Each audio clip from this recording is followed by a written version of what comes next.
On February 12, Paul George dropped 2 points on 1 of 7 shooting in 37 minutes against the Nets. And later that week, Paul George took a break from his career worst season to go on vacation to St. Bart's with his wife. At 34 years old, Paul George's career lows in scoring and efficiency contrast sharply with his status as one of the NBA's highest paid players, leaving fans questioning the value of his $212 million contract. When the Sixers signed Paul George to a massive $212 million contract extension in 2020, it was a statement of intent. They believed they were securing a cornerstone player who would lead them to a championship glory. But as we stand today, that $212 million looks less like an investment and more like a gamble that it's not paying off. The scale of his financial commitment is staggering. The $212 million could buy 424 average price homes in the US, fund a small city's annual budget, or pay an entire NBA team's salary for a season. This translates to roughly $516,000 per regular season game for George, more than the median home price in many American cities. Initially, there was a palpable excitement. George was coming off a season averaging 21.5 points, 5.7 rebounds, and 3.9 assists. Concerns surfaced as George's performance in the 2020 playoffs proved underwhelming.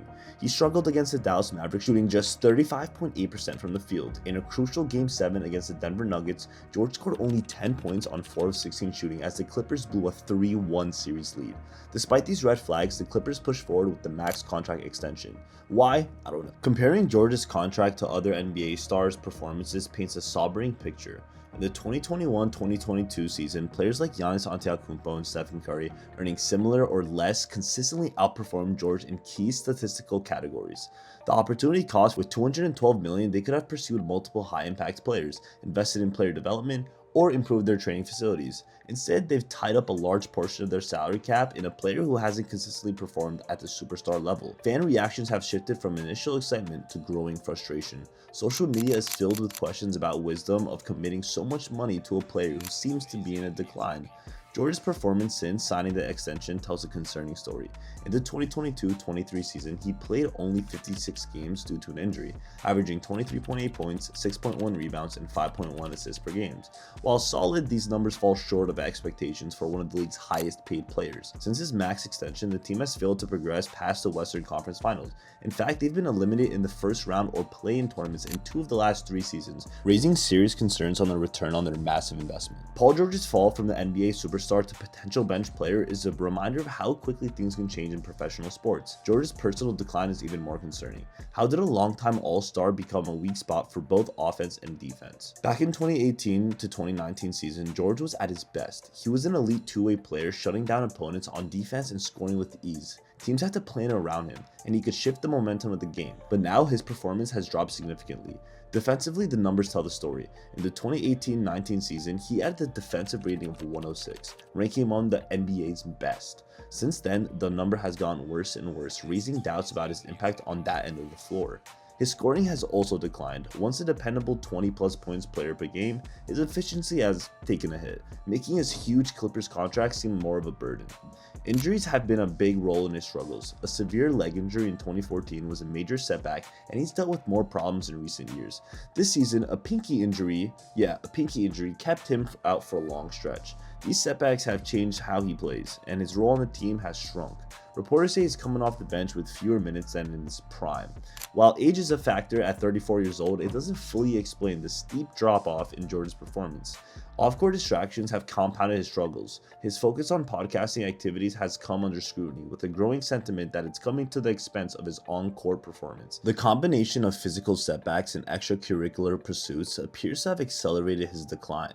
The contrast between George's peak performance and his current state is stark. It's led to widespread discussions about his future in the league. Can he reclaim his former glory and justify his massive contract, or is it time to seriously consider retirement? These questions would have seemed unthinkable just a few years ago, but they've become impossible to ignore. As we watch Paul George's career unfold, we're reminded of the fragility of athletic greatness. His story serves as a sobering reminder that even the brightest stars can fade, and in the unforgiving world of professional sports, yesterday's hero can quickly become today's cautionary tale. As Paul George's basketball performance has declined, his popularity as a podcaster has grown. His podcast P Show has become an interesting side story late in his career, raising questions about balancing media work with athletic focus. While player-led content can engage fans and offer unique insights, George's podcasting has also impacted the team's dynamics and how the public views him. Player-driven media offers athletes a platform to connect with fans, share perspectives, and build a brand beyond their playing days. For George, Podcast P seems like a natural extension of his star power. However, the reality has proven far more complex and potentially detrimental to his career. As George's podcast popularity increased, his on-court contributions declined, leading many to question his priorities. The optics of a struggling player dedicating significant time to media pursuits have not sat well with fans or team management. While correlation doesn't always equal causation, the timing has raised eyebrows.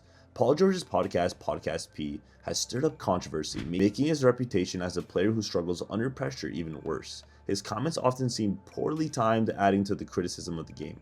One example is when he said rookie Jared McCain shouldn't be the team's most consistent player. While likely that was a compliment, many saw it as a dig at his teammates and a sign of team issues. People inside the 76ers organization have taken notice. Reports suggest that teammates and coaches are frustrated with George's public remarks, believing they made an already rougher season even harder. His podcast has raised questions about his leadership and whether he's fully committed to the team.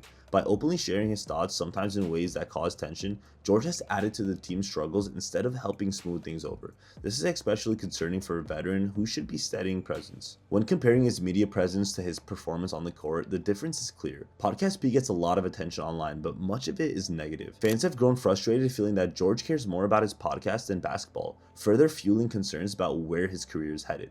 As the podcast continues to gain traction, a pressuring question looms. Is the media venture helping or hurting George's career? It's providing him with a platform and potentially setting him up a post-playing career, but it's also becoming an increasing source of distraction and criticism, potentially accelerating his decline as a player. Critics have become increasingly vocal, calling for George to step away from the microphone and refocus on the hardwood. Many argue that his podcasting activities are a significant distraction, detracting from his responsibilities as a player, especially given his current struggles and the expectations that come with being on an insane contract like that. Paul George's career trajectory has taken a dramatic turn, and the decision to retire is never easy. With financial security assured, the question becomes, is it worth risking further damage to his legacy?